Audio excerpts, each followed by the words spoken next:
Welcome back, Alpha Hunters. Today's video is going to break down the parts that make up an option's price. Things like intrinsic value and extrinsic value. The most important thing about at-the-money options. And then how to see this information in the options chain and options charts. See you on the green side.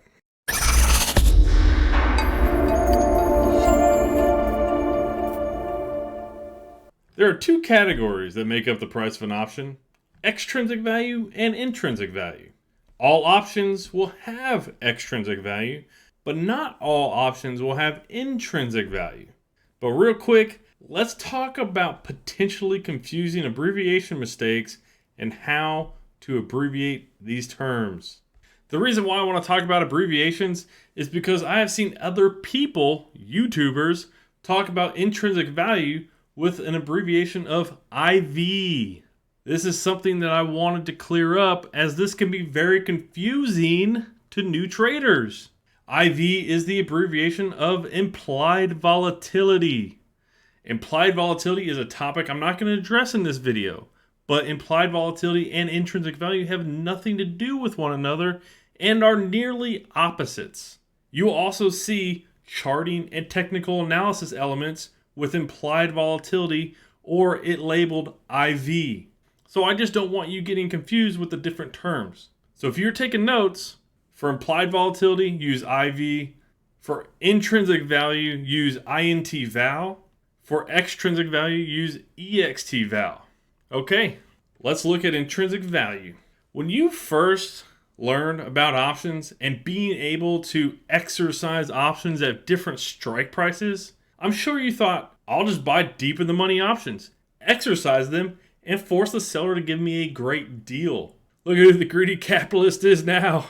But here is where intrinsic value steps in and makes up the difference. So this scenario can't happen. Intrinsic value is the difference between the stock price and the strike price for in the money strikes, aka the real value of the option. It's the value of the option price that cannot be lost for any reason except for stock price movement.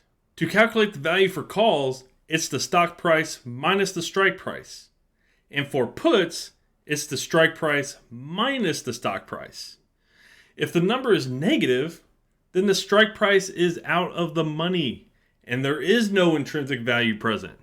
So basically, intrinsic value is the value of the option that accounts for how far in the money the option is. So in these quick examples of looking at calls and puts, we can see the stock is at 451.76 for calls. We have different strikes here at 420, at 445, 462, and 475. For strikes to be in the money, they need to be below the stock price for call options. So these would be the only two, the 420 and the 445 strikes. So that's why they have intrinsic value down here. And for the 420 strike, it has an intrinsic value of 31.76. That is the difference between 451.76 and 420. For the 445 strike, there's only $6.76 of intrinsic value, because that's the difference between 451.76 and 445. Now, as you go above the stock price, options become out of the money for calls, and so there is no intrinsic value. So looking at a chart down below here for calls, this is what call options would look like with intrinsic value. If you're looking at just one expiration date and laid out all the strike prices, this is how it would form on a chart. All the strikes below the stock price start to have intrinsic value, and it just grows. All the strikes above the stock price have zero intrinsic value. So for puts, obviously the graph's going to be the opposite, but for puts, we have strikes here of 415, 439, 459, and 472. And the stock is, we still have the stock at 451.76. But remember, out of the money puts are below the stock price. So intrinsic value would be 0 for 415 and 0 for the 439 strikes. Okay, so 415 and 439 strikes will have 0 intrinsic value. But as you move above the stock price, the 459 strike price will have $7.24 because that's the difference between 459 and 451.76, which is the stock price. And then for the 472 strike price, it will have $20.24 of intrinsic value. Now, as we go through this and we look at examples, and you notice there's some anomalies here on the put side. Now, I pulled real market data for this example because I do want you guys to see, what it would actually look like if you guys pulled a chart.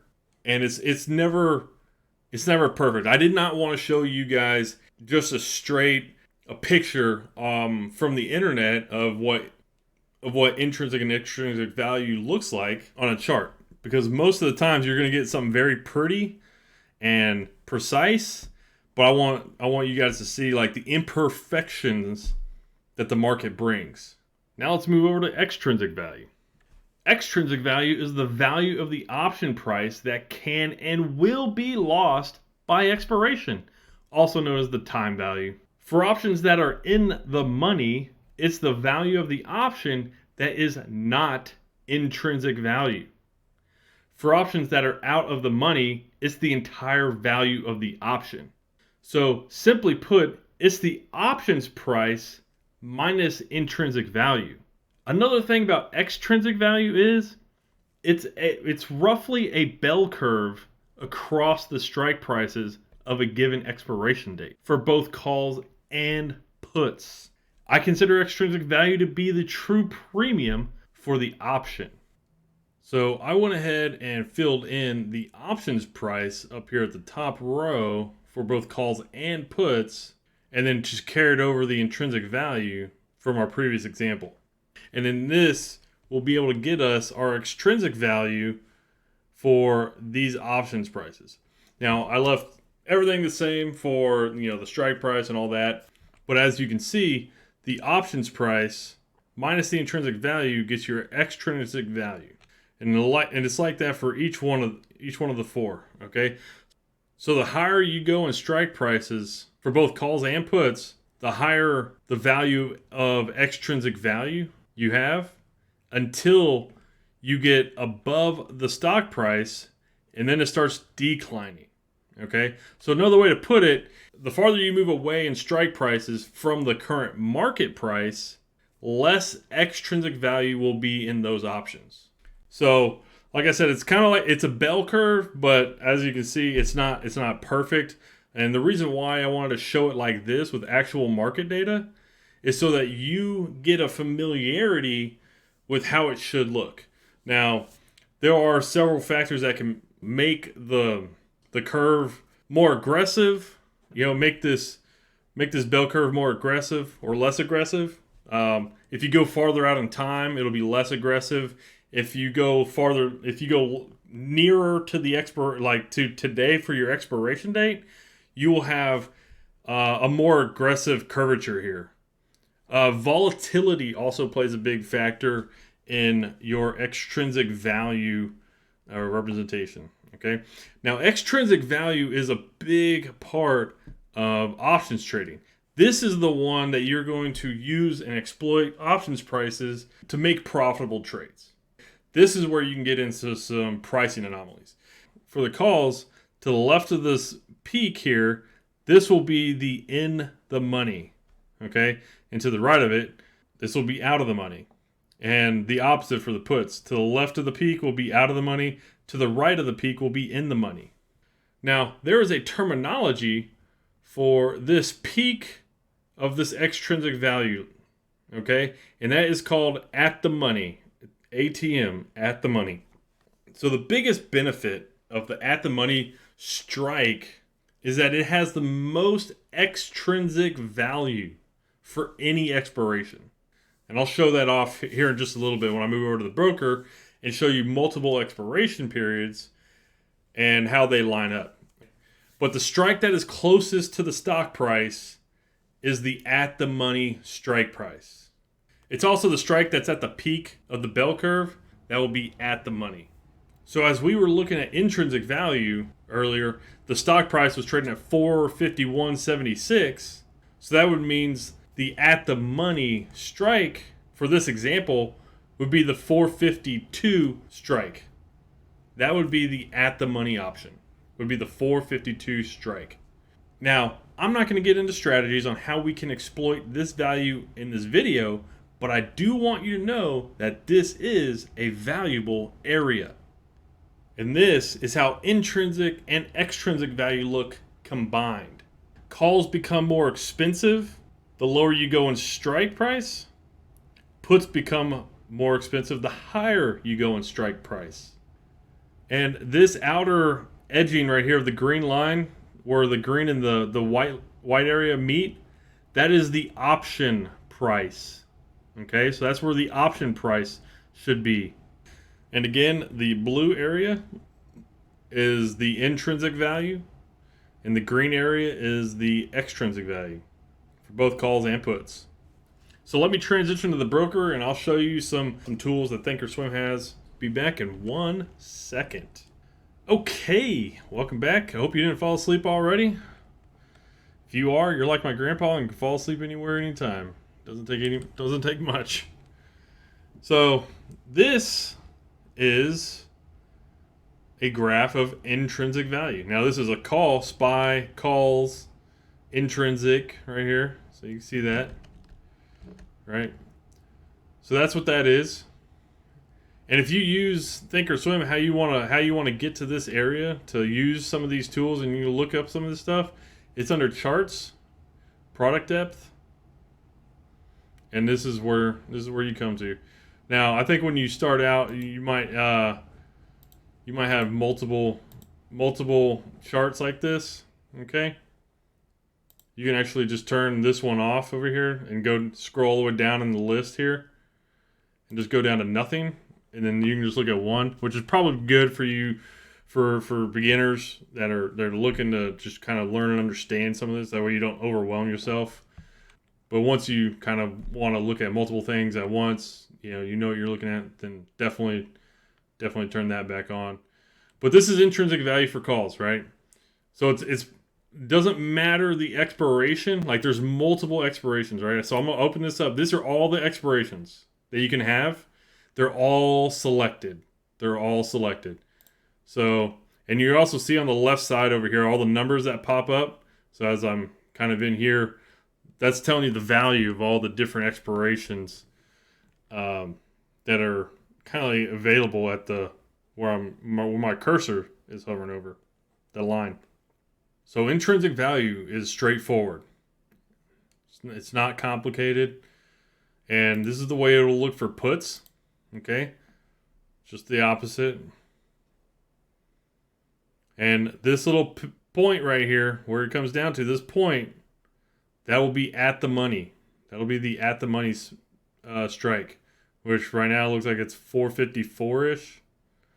So it looks to be about right. You can see the SPY ended the day at 454.35. So it looks to be about right. Okay. So here is, now I'll switch over to extrinsic value. I'm going to switch it back over to calls. We'll look at calls first, and we'll look at extrinsic value. So this is extrinsic value, right? So, right, we got a bell curve. Now this is all those expiration dates all at once, right? I'm trying to overwhelm you. I think you can take it. I do. But this is all those expiration dates at once, right? So I'll turn them all off. I'll just turn one on, but they all are a bell curve. Okay, they all are peaked out right here at the money strike, pretty much. So if I turn them all off and I'll just turn on one, there you go. It looks very uniformed. Not perfect, but pretty close. But so that's how it looks for the calls. And here's the puts. Pretty almost the exact same. Now there is no way to do a combined. What does intrinsic and extrinsic value look like together. The only thing that you have in here is theoretical price and mark, which I'll zoom in here a little bit. So you can really get down and see like really close to at the money and just how things are moving here. So if I turn them all off except for one, we'll go back to that Jan 22, which is that's the current, that should be the current price of the option. Okay. What about calls? Well, calls is going to be pretty much flipped of that. Okay. So let's look at all of them, and I'll zoom back out. So as you can see, like the farther you go away, the kind of tighter everything gets. The only real area where there's noise is right here, kind of close to the at the money area. Like things aren't lined up perfectly. Things are a little bit more spread out and that kind of stuff. So that's why you also see there, you will also notice that there's a lot more trading volume with at the money. Okay. But I'll show you one more thing. I'm going to show you one thing real quick. And I'm just going to Google, I already did, stock options IV, okay? And this is why I want you to know that IV is very important on how you label it and how you think about it. It is implied volatility, right? Implied volatility there. Implied volatility, highest implied volatility. It does not mean intrinsic value. Okay, so if you are new, I just want you to know that it is implied volatility for IV, and intrinsic value is not IV. Okay, so I appreciate you sticking with me. If you want to learn a little bit more about the basics of just calls and puts, there'll be a video up in the top left. Alrighty, take care, Alpha Hunters.